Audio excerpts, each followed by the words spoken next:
Hello, everyone. We are going to be talking about how detoxification can help women who are going through perimenopause and postmenopause, right? That is a topic we're talking about with Maria. She is a certified functional nutritionist and lifestyle practitioner and a natural chef. I might add that. She helps all the women who come to her, who are going through menopause with helping them gain their energy and help them, thrive at work. So welcome, Maria, here. Thank you, Amita. I'm happy to be here. Thank you. So let's just talk about, women who are going through menopause, perimenopause. What kind of symptoms do they come to you, Well, the women in perimenopause and menopause, postmenopause, probably the most typical symptoms are weight gain, moodiness, irritability, brain fog. Of course, the hot flashes and night sweats are also a big one. And then, a lot of the symptoms that we relate to PMS, they find those worsening as they move towards menopause. So we have breast tenderness, bloating, the anxiety and depression that sometimes comes with PMS, the mood swings we already talked about, and then related to the cycle specifically is a heavier bleed or a lengthening of the period itself. Yeah, so explain a little bit on the difference between the perimenopause and postmenopause. Is there some kind of a difference as per the symptoms or moodiness or something that you have observed? Well, I would say perimenopause is the time leading up to menopause, and menopause is is like a moment in time. It's 1 year after your last period, and then postmenopause is the time after menopause. So I would say the difference in the symptoms are obviously the ones that are related to the cycle. So the heavy bleeding, the the PMS symptoms. In postmenopause, it's more the weight gain, brain fog, low libido, those things that are kind of not related to the specific cycle. But a lot of the symptoms are the same. And it's because of the drop in your hormone levels where, those, especially the depression and anxiety, those estrogen and progesterone help a lot with our mood, and that's why we see mood swings during our cycle as they ebb and flow. So what happens? The estrogen goes down, progesterone goes up? Or, I mean, what is the balance? What happens here with these two hormones that are female hormones? Yeah, so in a cycle, in the first half of the period, we have estrogen increasing, and then we have progesterone increasing in the second half of the cycle. So as we enter perimenopause, we see a drop in progesterone, and those levels just aren't going to get to where they were in our 20s and 30s, and that drop in progesterone sort of creates this situation where you have estrogen dominance, and that creates a lot of issues. And then once we get closer to menopause, we see the estrogen levels decrease. So then there's obviously all these valleys and troughs are happening, right? And then all this change of these hormones cause all these issues that women face at that age group, right? That's what. Right. Yeah. It's sort of like we go back to puberty where our hormones are kind of going up and down like crazy. And it's like the second puberty. And then after menopause, they're at a steady low level, but again, they're at a lower level than what we've been sort of accustomed to, or our bodies have been accustomed to. Just puberty plus 30 years or something like that. Exactly. Yeah. Okay, so let's just understand now how detoxification, you are a nutritionist and a chef as well. What does exactly entail when you say detoxification? I go on Google and I find detoxification is like so many different things people are talking about, right? So what is the context of within the menopause and perimenopause, what we're talking about? What exactly does the detoxification mean? Well, yes, detoxification can mean so many things. I mean, the definition itself is getting rid of toxins in the body. But that process can be, so many things. It could be just, drinking more water during the day to help you flush out the toxins.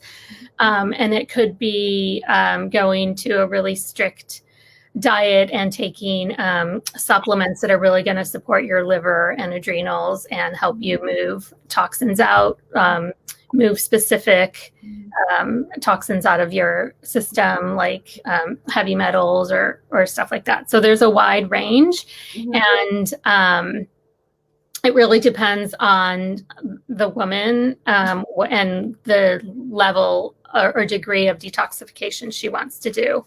When I work with women, I tend to start with just a simple food reset, where we're eliminating a lot of the inflammatory foods that can prevent our body from detoxifying naturally. So detoxification is a process that occurs in our body naturally. It happens every day, and it happens without us really realizing it. So when we embark on a detox or a cleanse, what we're doing is really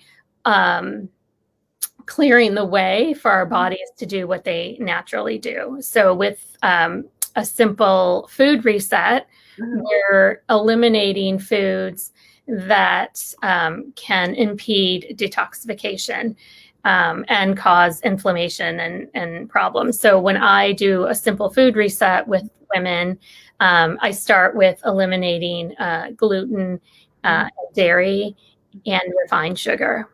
And that sounds easy, but actually somewhat difficult for a lot of people, because those foods are so prominent in our daily lives and in all our meals.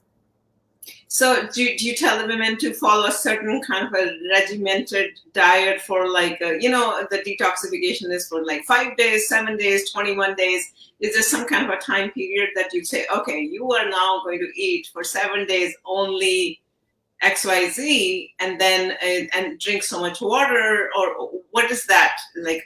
Just on a higher one, we are not actually propagating detoxification exact formula here, but just understanding what it entails.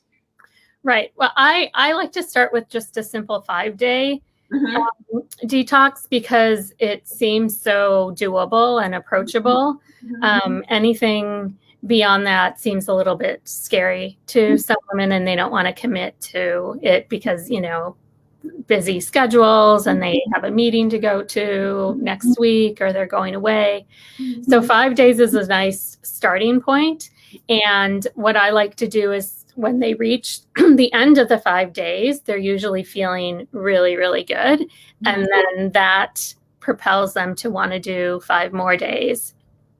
And then perhaps 5 more days, and then they can look back and see, okay, what was it about what I did in those 5 to 15 days that made me feel really good and really is doable for me. Like, I can continue to do this.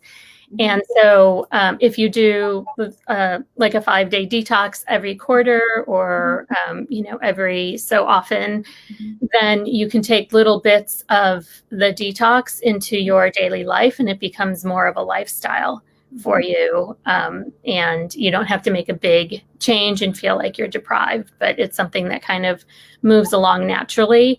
And again, this will help your body just clear out toxins and help, which will help balance your hormones, which will let you feel a lot better.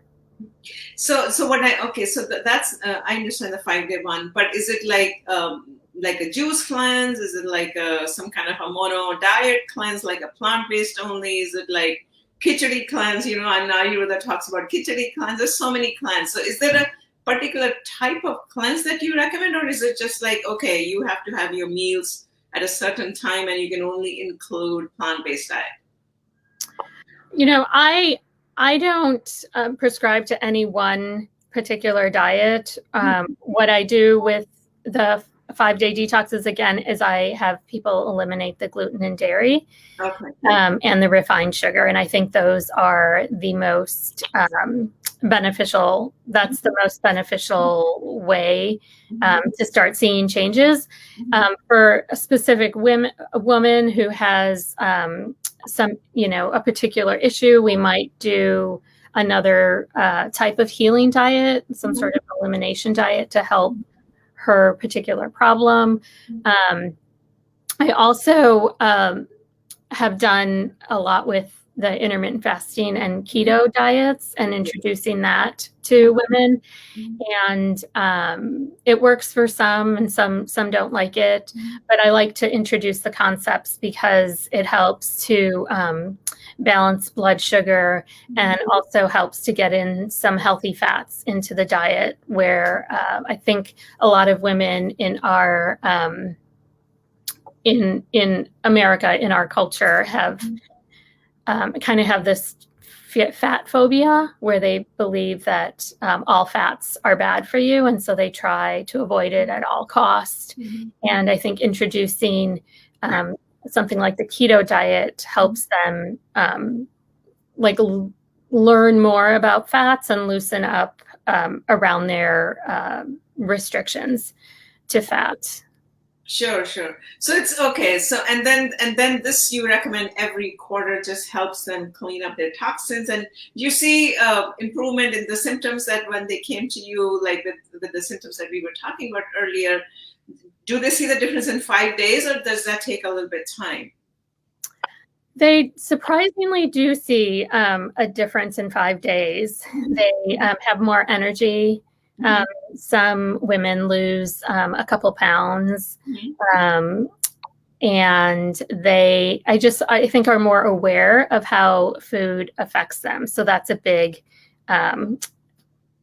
component of this, is just being aware of what you're eating, what you're putting on your plate, and how it makes you feel, so that you can make better choices going forward. So I think the reset in your eating habits is the biggest benefit that women get, but they do feel more energy and lose some weight. And the other symptoms that they might have take longer than 5 days to resolve or to even see, because it's a 30-day cycle and it's only 5 days. So yeah. Anything else you'd like to add on detoxification, and anything you'd like to tell the viewers? Yeah, the other component of detoxification is, again, looking at lifestyle. And when you embark on a detox, you really want to take the time to take the time for yourself and clear your calendar, so that you can really nourish your body, get in some sleep, calm your system. So that's an important component to detox. That's not necessarily food related. I see. So really what you mean is like the stress reduction along with the detoxification. It's not just the food that we are going to ingest, but some other things like, reducing the stress or having movement, right? Or that's what you mean by the lifestyle. Exactly. Yes. And for perimenopause, that's really important, because after a menopause, our adrenals sort of take over in the main hormone production. And so we want to do everything we can to nourish the adrenals so that they aren't overwhelmed and are able to produce hormones. Okay. Well, yes, no, I think this is a lot of important information for all the women out there who are in this age group and who are going through perimenopause and menopause to understand the importance of detoxification, like Maria's explaining. And there's a lot of research out there, that supports the intermittent fasting. I mean, intermittent fasting is such a big topic. We can't go into the detail right now, but overall concept of detoxification and intermittent fasting is important for a lot of women who are going through perimenopause and menopause. That's the essence, right? Anything else? Right. Now I think we've covered. Okay. All right. Well, thank you so much, Maria, for sharing your knowledge to all the viewers, to all the women out there. Understand your body and help your body get detoxification done. Every quarter, think of it like a car, right? That needs all the tune-up, and make sure you take care of your bodies and make sure you get the tune-ups done on a regular basis so you're functioning properly. That's how I like to say that. Think of us as a car or some kind of a vehicle or something. Yes, absolutely. Yeah. Well, thank you so much, Maria, for being with us. And thank you to all the viewers for supporting us every single day. Let us know if there are any questions or comments or feedback. We are here every day. Thank you. Thank you.